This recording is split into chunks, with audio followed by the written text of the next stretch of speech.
مدینے کی گلی کا واقعہ سنا۔ ایک عورت ہے مسجد نبوی میں نماز پڑھنے جاتی ہے۔ یہ حضرت عمر کے دور خلافت کی کہانی ہے۔ تو ایک نوجوان راستہ روک کے کھڑا ہو جاتا ہے۔ ایک دن اس عورت نے رک کر کے کہا کہ میں کتنے دنوں سے دیکھ رہی ہوں کہ تم میرے راستے میں مزاحم ہوتے ہو، کیا ماجرا ہے؟ اس نے کھل کے بات کی کہ میں تیرا چاہنے والا ہوں اور تجھے حاصل کرنا میری زندگی کی معراج ہے، اور تیرے لیے آسمان سے تارے بھی توڑنے پڑے تو گریز نہیں کروں گا۔ اس نے کہا اچھا، میری ایک شرط ہے۔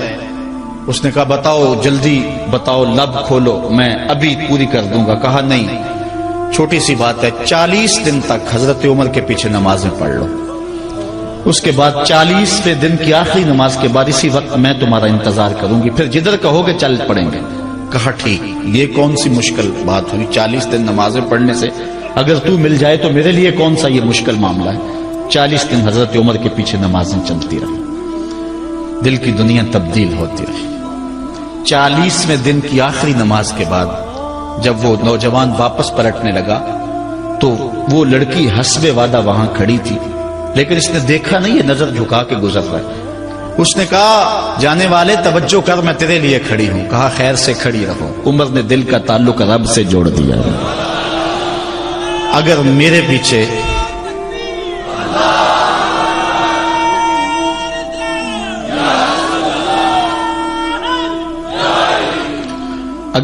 پیچھے ایک بندہ 40 سال نماز پڑھتا رہے اور اس میں تبدیلی پیدا نہ ہو تو پھر مجھے شرم آنی چاہیے کہ نہیں آنی چاہیے؟ یار یہ تو میں ایک امام کی بات سنائی ہے، آؤ تمہیں دلی کے ایک مانگت کی کہانی سناؤں۔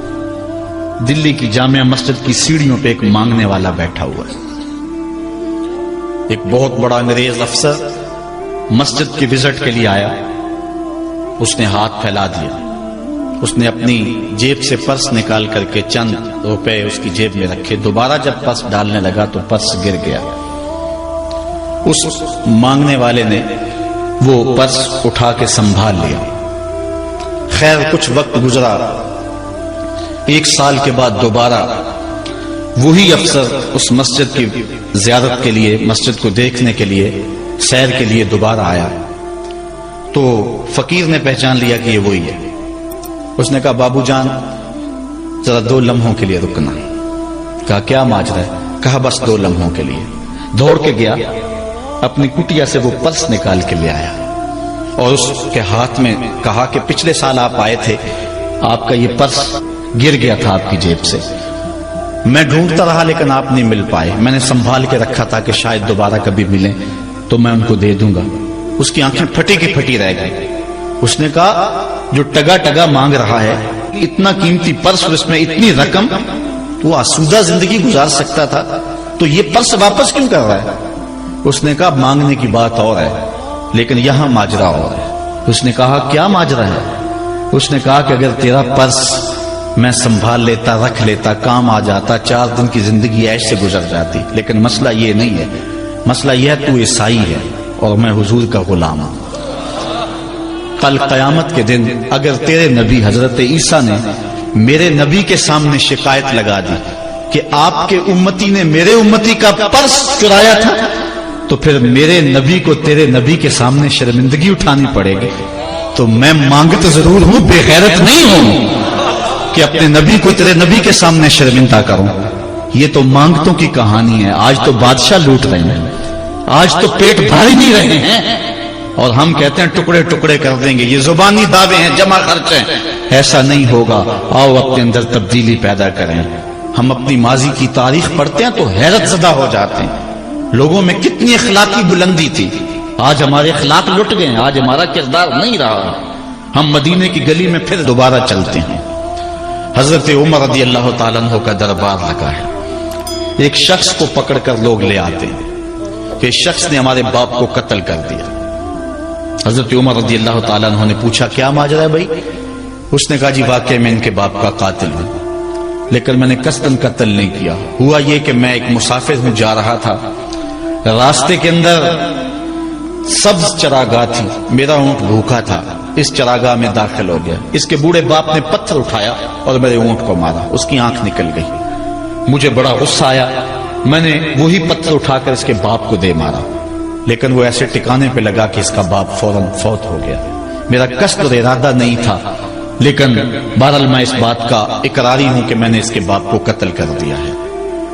آپ جو حکم سنائیں میں اس کو قبول کروں گا، لیکن میں ایک مہلت مانگتا ہوں کہ میرے دوست، میرے بھائی کی کوئی رقم میرے ذمے ہے، میرے پاس اس نے امانت رکھی ہوئی ہے، اور وہ مجھے پتا ہے کہ میں نے کہاں چھپا کے رکھی ہوئی ہے۔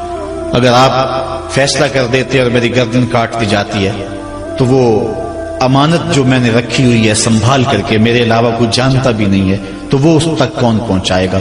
اگر آپ مجھے 3 دن کی مہلت دے دیں تو میں جا کر کے اس کی امانت اس کو واپس کر کے پھر واپس آؤں گا، پھر یہ پھندا پھانسی کا میں اپنے گلے میں ڈلوانے کے لیے تیار ہوں گا۔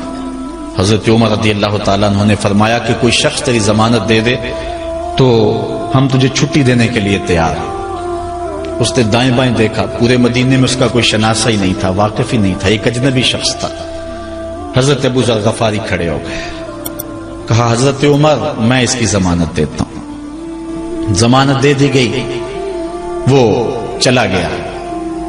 تیسرے دن وعدے کا جو وقت تھا، لوگ جمع ہو گئے، دربار لگ گئے، ابھی تک آنے والا نہیں آیا۔ لوگوں نے کہا ابو ذر تو نے غلطی کی ہے، ایک اجنبی کی ضمانت دی اور ابھی تک وہ نہیں آیا، اور میاں صاحب فرماتے ہیں ایک بار جو پھائیں اڑ جاندے اور پھر کدی نہ پھنس دینے۔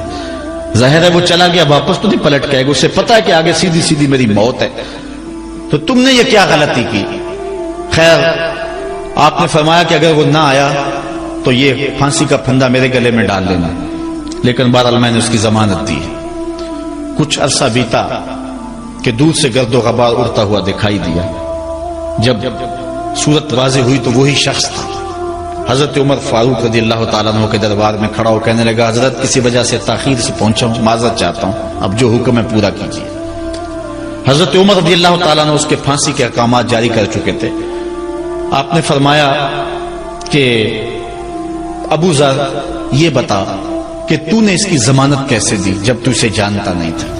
تو سنو حضرت ابو ذر غفاری نے کیا کہا، ایک اجنبی میرے محمد کے مدینے میں پناہ مانگ رہا تھا اور اس نے چاروں سمت دیکھا اور کوئی شخص نہیں تھا جو اس کو امان دیتا اور اس کی ضمانت دیتا، تو میں نے اس لیے ضمانت دے دی کہ نہ بھی آیا تو اپنی جان چلی جائے گی، کل کو یہ تو نہیں کہے گا کہ محمد کے مدینے میں کسی نے ضمانت مانگی تھی، پورے شہر میں کوئی ضمانت دینے والا